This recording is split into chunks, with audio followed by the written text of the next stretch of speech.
Okay, Survey of Math 1.6, excuse me, B, looking at order of operations. Last video I was talking about math geeks, and they've been around a long time. They speak every language imaginable around the globe, but they have a set grammar for writing and working math equations. It's not like English where you read from the left to the right always. In English, we start at the left and we read to the right.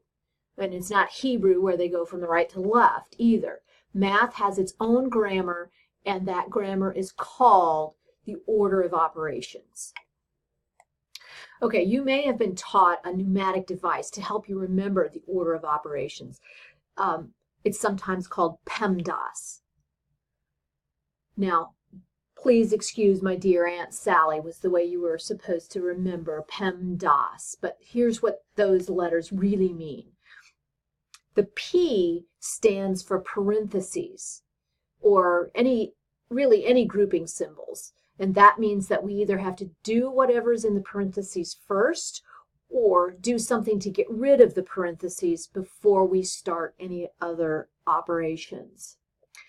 The E stands for exponents. So if my equation or expression has exponents, I need to raise those numbers to the indicated power next. Then the M and D, multiply and divide. So these operations are related so closely that they're considered the same step here. And I start from the left and move to the right, multiplying or dividing whenever I see it needs to be done.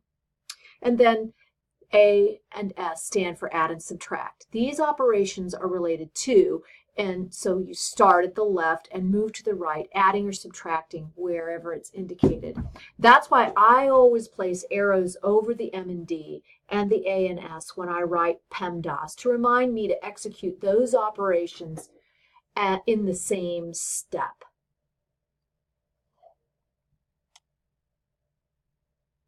Okay, magically, I've written down an equation here. Well, actually, this is not an equation, it's an expression. You notice there's no equal sign.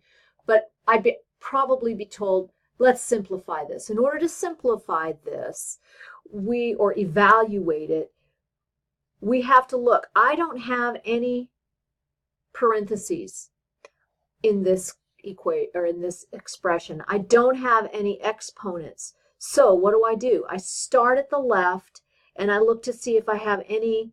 Oh, right there, I have some division to do. So I do that. And you don't have to write those down, but that helps me remember. What's 14 divided by 7? Well, it's 2. Now, then I keep going along. Oh, I've got another multiplication here. Remember, multiplication can be a dot or a little x. 3 times 2 is 6. Then I come and put the rest of what hasn't been evaluated yet. So now I have just addition and subtraction. So I start at the left. 2 plus 6 is 8. Minus 5 is 3. Okay? Okay, here's another example. I've got another equation written here, so you don't get mixed up. What do I do first? Well, I have some parentheses. I better take care of whatever's in the parentheses first. 6 minus 2 is actually 4, right? So now what do I do? Well, P is done. E, exponents. I need to take 2 times 2 times 2. Well, that's 8.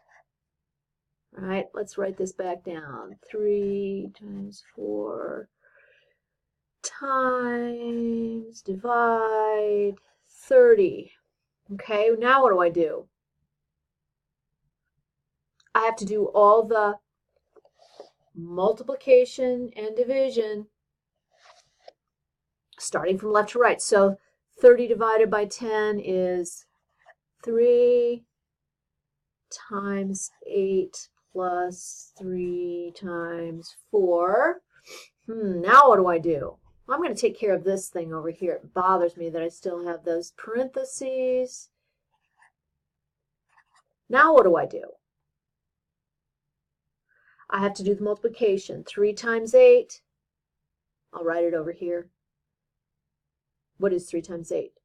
24 plus 12 equals 36. All right? Okay, last example here. This looks crazy. I've got more than one bracket, right? Where do I start? Well, I start with the innermost grouping, okay? What do I do inside of here first? Well, I have to do the exponents here first. So what is 3 squared? 3 times 3 is 9.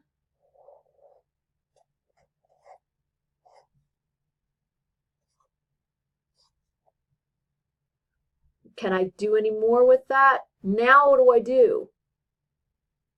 I have multiplication in here. That comes first. So 2 times 9 is 18 minus 10, 8. So that's just what's inside of this parentheses actually simplified. All right. Now, what do I do next? Well, I do whatever's inside of the parentheses. I guess I don't really need that parentheses there except to show me that that was what was inside of this parentheses all the way simplified. So I could leave those little guys out.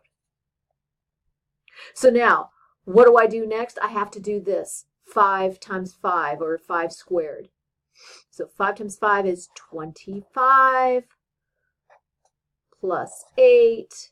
What is 25 plus 8? 33.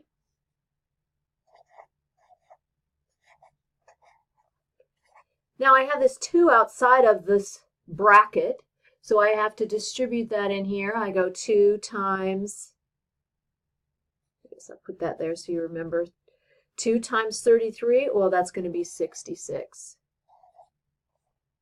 And now I'm done.